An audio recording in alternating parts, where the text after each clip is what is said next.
नमस्कार, prime news देख रहे हैं आप और आपके साथ मैं हूं अब्दुल समद इसरार। उत्तराखंड प्राइम में आप सभी का स्वागत है। चलिए खबरों की शुरुआत करेंगे। हरिद्वार में वात्सली गंगा आश्रय का शुभारंभ हुआ। इस मौके पर मुख्यमंत्री पुष्कर सिंह धामी ने हरिद्वार में वात्सली गंगा आश्रय का लोकार्पण किया। साधु संतों ने सीएम धामी को आशीष दिया।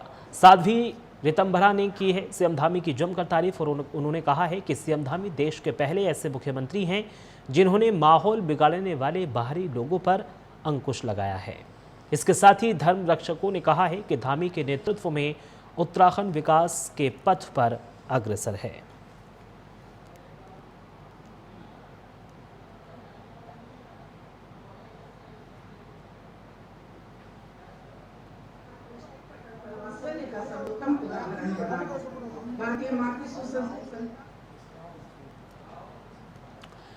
वात्सली गंगा आश्रय का लोकार्पण के दौरान दिल्ली की मुख्यमंत्री रेखा गुप्ता भी मौजूद रहीं। मौके पर मुख्यमंत्री पुष्कर सिंह धामी ने कहा कि कल दिल्ली के मुख्यमंत्री रेखा गुप्ता बद्रीनाथ और केदारनाथ दोनों जगह पर जा रही हैं। मैं उनको बहुत शुभकामनाएं देता हूं कि उनका कार्यकाल बहुत शानदार हो। वो दिल्ली के सर्वांगीण विकास के लिए काम कर रही हैं। प्रधानमंत्री नरेंद्र मोदी के मार्गदर्शन में वो अच्छे दिल्ली को स्वच्छ दिल्ली बनाएंगी। देवभूमि की शुभकामनाएं, यहाँ के देवों का वो आशीर्वाद ले रही हैं। कल बद्रीनाथ जी और केदारनाथ दोनों जगह की उनकी यात्रा है। मेरी तरफ से उनको बहुत शुभकामनाएं हैं कि उनका कार्यकाल बहुत यशस्वी हो और दिल्ली जो लंबे समय से जिन अपेक्षाओं है वो अपेक्षाएं उनके कार्यकाल में पूरी हों और 27 सालों के बाद एक ऐसी सरकार आई है जो वहाँ के सर्वांगीण विकास के लिए काम करेगी। आदरणीय प्रधानमंत्री मोदी जी के मार्गदर्शन में दिल्ली को स्वच्छ दिल्ली बनाएगी, अच्छी दिल्ली। हरिद्वार में आयोजित कार्यक्रम में साध्वी रितंभरा ने सीएम धामी के कार्यों की तारीफ की। उन्होंने कहा कि सीएम धामी के नेतृत्व में चारधाम यात्रा का वैभव लौटा है। साथ ही सीएम धामी को लेकर उन्होंने कहा है कि सीएम धामी हर किसी को सम्मान देते हैं। उन्होंने कहा है कि सीएम धामी के नेतृत्व में सनातन संस्कृति की रक्षा के लिए कई ऐतिहासिक और साहसिक निर्णय लिए गए हैं। सुनिए क्या कुछ उन्होंने कहा है। मैंने आपके लिए कहना है कि हम सोचते थे कि नेतृत्व लोगों के हाथ में आता है, वो बहुत काम करते हैं। देश वैभवशाली हो, देश वैभवशाली हो, देश वैभवशाली होना चाहिए, लेकिन देश सुरक्षित भी होना चाहिए। उसकी पहल आपने की है आदरणीय मुख्यमंत्री जी।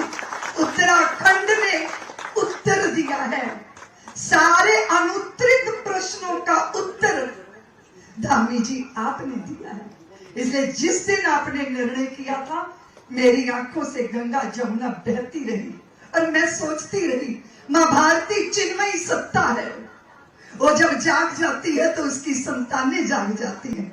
सब कुछ होता है, भूखे को भोजन मिलता है, लेकिन धामी जी जो पहले भोजन का ग्रास होता है ना, वो जो तृप्ति देता है, वो तृप्ति आपने सनातन जगत को। ऑपरेशन सिंदूर को लेकर उत्तराखंड में सियासत जारी है। बीजेपी एक और जहां भारतीय सेना के लिए तिरंगा यात्रा निकाल रही है तो वहीं दूसरी ओर कांग्रेस की तरफ से जय हिंद यात्रा निकाली जा रही है। अब कांग्रेस की जय हिंद यात्रा को लेकर एक दूसरे पर कटाक्ष जारी है। एक और कांग्रेस इसे सेना का सम्मान बता रही है तो वहीं बीजेपी इसे सेना के बहाने एकजुट होने की नाकाम कोशिश करा रही है।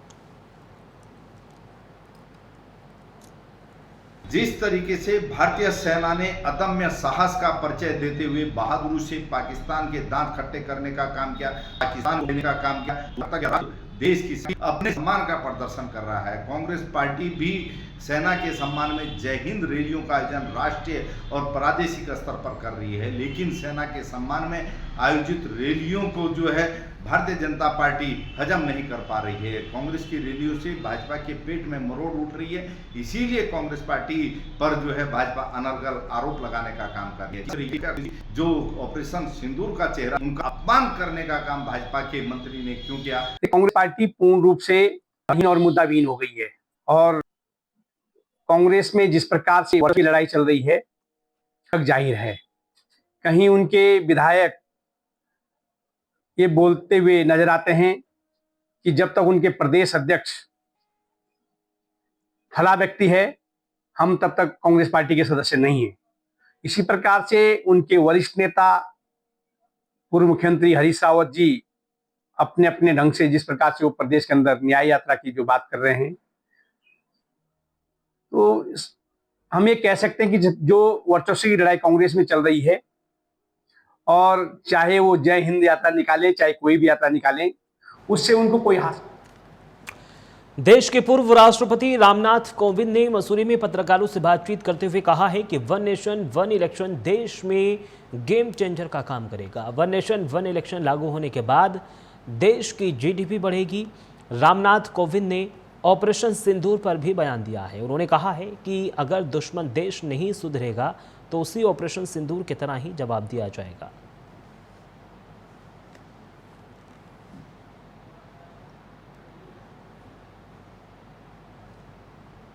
क्वीन ऑफ हिल्स ऐसा कहा जाता है। और देश और विदेश के बहुत सारे लोग आते हैं, मेरी मसूरी वासियों और यहाँ जो आगंतुक टूरिस्ट आते हैं उन सब के लिए मेरी बहुत बहुत शुभकामनाएं।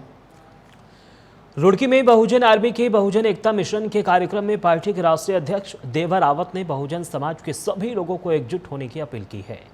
रुड़की के नगर निगम ने हाल ही में एक सभा को संबोधित करते हुए राष्ट्रीय अध्यक्ष देवा रावत ने कहा कि बहुजन समाज में एकजुटता नहीं होगी तब तक दलितों पर जुल्म होते रहेंगे। इन जुल्मों पर तब तक रोक नहीं लगेगी जब तक समाज में एकजुटता नहीं हो पाएगी। तो वहीं उत्तराखंड प्रदेश अध्यक्ष अरविंद सिंह ने कहा है कि बहुजन आर्मी जल्द ही समाज के लोगों को जोड़ने का काम करेगी।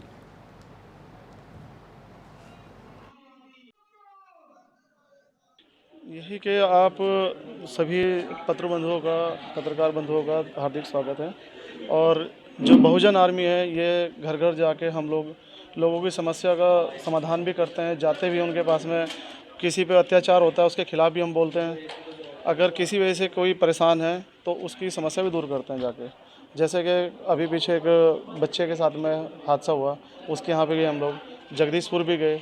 तो काफ़ी गांव हैं जिनमें मैं जा रहा हूं, मेरी टीम जा रही है बाकायदा, और सभी साथी मेरे कंधे से कंधा मिला।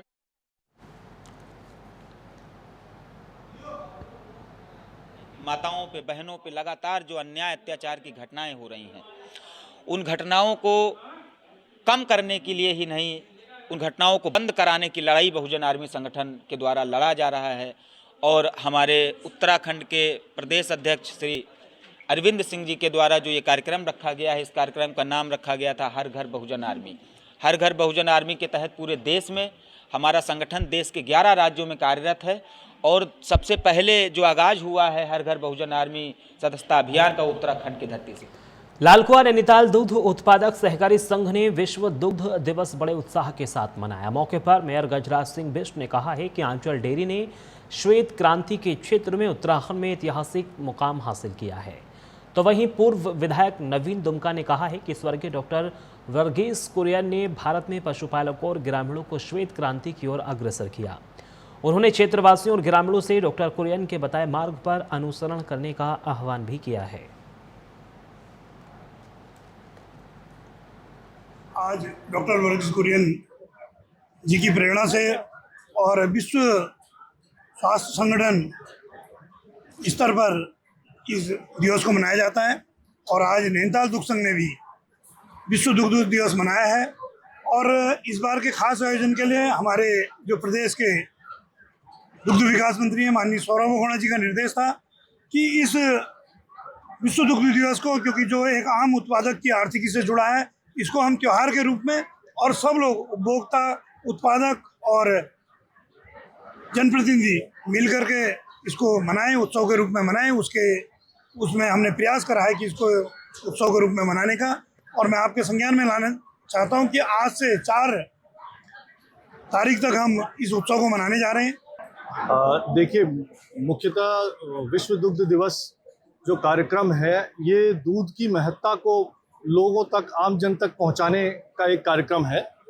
तो इसी उद्देश्य को ध्यान में रखते हुए आज हमने कार्यक्रम किया है यहाँ पे, और इसको और एक कदम आगे बढ़ाते हुए नैनीताल दुख संघ ने जैसा अभी बताया कि अभी उन्होंने 15-16 टीमें गठित की हुई हैं और हम एक छोटा सा प्रयास कर रहे हैं कि हर व्यक्ति के घर घर तक जाकर के उन सभी लोगों को दूध की महत्ता को बताएं, प्लस उनके द्वारा जो दूध लिया जा रहा है और आंचल का जो दूध है इसकी गुणवत्ता से उन सभी लोगों को भिज्ञ करना, ये इसका मुख्य। केंद्र सरकार चिकित्सा प्रणाली में एक बड़ा परिवर्तन करने जा रही है, जिसके तहत MBBS और BMAS को एक साथ करने की कवायद चल रही है। इसे लेकर इंडियन मेडिकल एसोसिएशन ने रोष व्यक्त किया है। इंडियन मेडिकल एसोसिएशन उत्तराखंड के प्रदेश सचिव डॉक्टर D चौधरी ने प्रेस कॉन्फ्रेंस कर बताया कि केंद्र सरकार अगर MBBS और BMAS के पाठ्यक्रमों का एकीकरण करते हैं तो इसमें कई नुकसान होंगे। भारत आज अपनी चिकित्सा पद्धति को लेकर पूरे विश्व में अपना लोहा मनवा चुका है, लेकिन अब अगर इस तरह की मिक्स थोपी प्रणाली को तवज्जो दी जाएगी तो इससे एक और जहां आम जनमानस को नुकसान होगा, तो वहीं मेडिकल फील्ड में आने वाले तमाम युवाओं के साथ भी नाइंसाफ़ी होगी, क्योंकि इससे एलोपैथिक, आयुर्वेद, यूनानी का जो एक अलग अलग महत्व है वो समाप्त हो जाएगा।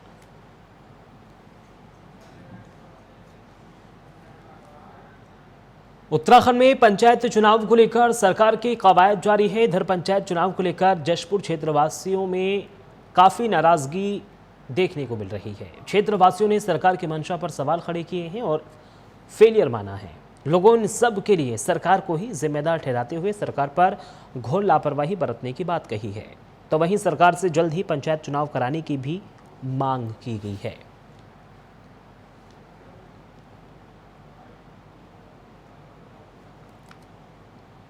ये छोटी सरकार होती है। अब इस टाइम इनके छोटे मोटे काम, जनता के 90% काम यहाँ पंचायतों से चलते हैं और ये टाइम पूरा हो गया। ये सरकार को करा देने चाहिए थे अब तक। ये दोबारा फिर 6 महीने बढ़ाए, वो भी पूरा हो गया। असमंजस की स्थिति बनी हुई है। अब ना तो चुनाव ही कराए, ना आगे जो प्रशासक थे उनका ही कार्यकाल बढ़ाया। ये ग्राम पंचायत का जो कार्यकाल है 2024 में नवंबर में समाप्त हो चुका था। सरकार ने 6 माह के लिए प्रशासक बैठा दिए थे, ग्राम पंचायत में भी, ब्लॉक पूर्व कर जिला पंचायत में भी। अब उनका भी कार्यकाल पूरा हो गया है, लेकिन सरकार ने भी कोई तैयारी नहीं की और तैयारी अभी वोटर लिस्ट बनी है वो ऑनलाइन नहीं हुई है, कोई आरक्षण लागू नहीं हुआ है। सरकार कह रही है कि हम चुनाव जल्दी करा देंगे। हमारे धामी जी ने कहा है कि हल्द्वानी में सांसद अजय भट्ट ने पिछले वर्ष बरसात में आई आपदा की वजह से गोलापुर और अंतर्राष्ट्रीय स्टेडियम को हुए नुकसान के सुरक्षा कार्यों का स्थलीय निरीक्षण किया। अजय भट्ट ने गोला नदी के किनारे पुल से जोड़ने वाले अप्रोच रोड और गोलापुर सहित अंतर्राष्ट्रीय स्टेडियम के सुरक्षात्मक कार्य का अधिकारियों के साथ निरीक्षण करते हुए कई दिशा निर्देश भी दिए। सांसद अजय भट्ट ने बताया कि लगभग 1 अरब रुपए की लागत से अंतर्राष्ट्रीय स्टेडियम, गोलापुर और अप्रोच रोड्स में सुरक्षात्मक कार्य हो रहे हैं। उन्होंने कहा है कि बरसात नज़दीक है, इसलिए बरसात में पिछले वर्ष की अपेक्षा नुकसान कम हो, इसके लिए सबसे पहले सिंचाई विभाग को बड़े बड़े बोल्डर प्रभावित इलाकों के किनारे लगाने के निर्देश दिए गए हैं।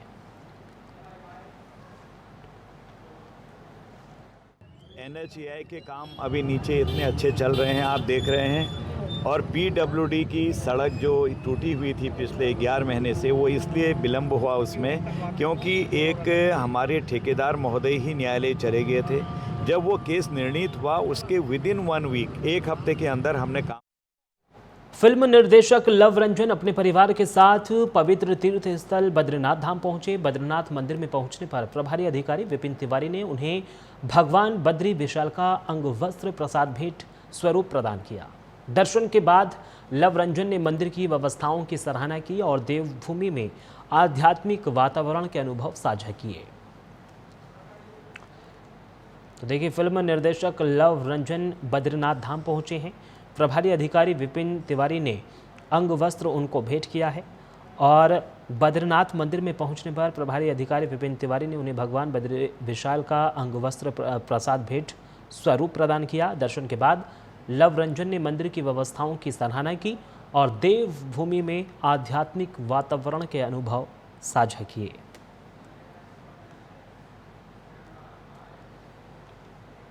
पहलगाम में हुए आतंकी हमले के बाद जारी ऑपरेशन सिंदूर को मिली एक बड़ी सफलता और ऑपरेशन सिंदूर में देश की सेना द्वारा दिखाए गए अदम्य साहस को लेकर जसपुर में बीजेपी ने तिरंगा यात्रा निकाली।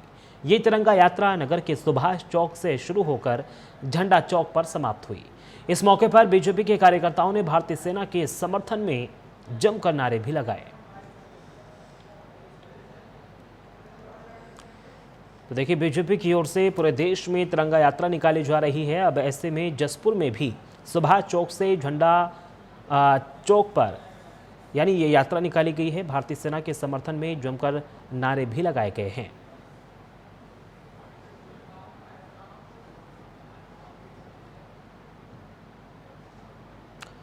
तो सुभाष चौक से झंडा चौक तक ये तिरंगा यात्रा निकाली गई है। इस दौरान भारतीय सेना के समर्थन में जमकर नारे भी लगाए गए हैं, क्योंकि ऑपरेशन सिंदूर के वक्त जिस तरीके से भारतीय सेना की ओर से अदम्य साहस और पराक्रम दिखाया गया, उसको लेकर लगातार पूरे देश भर में तिरंगा यात्रा निकाली जा रही है।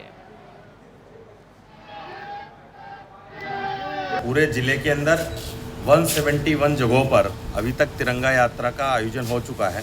तो आज सबसे पहले तो मैं माता अहिल्याबाई होलकर जी की जयंती है, उस पर आप सबके दर्शकों को बहुत बहुत माता अहिल्याबाई होलकर की जयंती पर भी शुभकामनाएं प्रेषित करता हूं।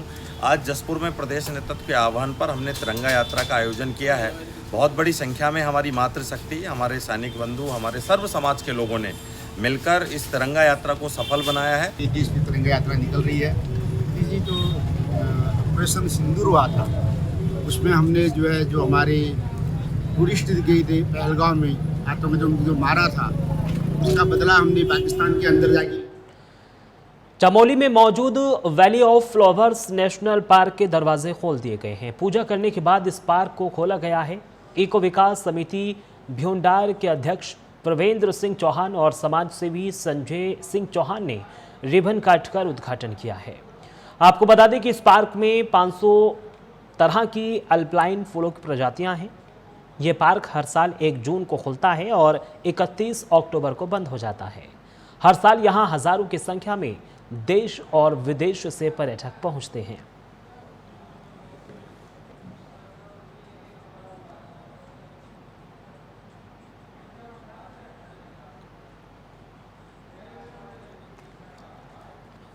और फिलहाल उत्तराखंड प्राइम में सिर्फ इतना ही। देश और दुनिया की तमाम बड़ी खबरों के लिए आप बने रहिए प्राइम न्यूज़ के साथ। नमस्कार।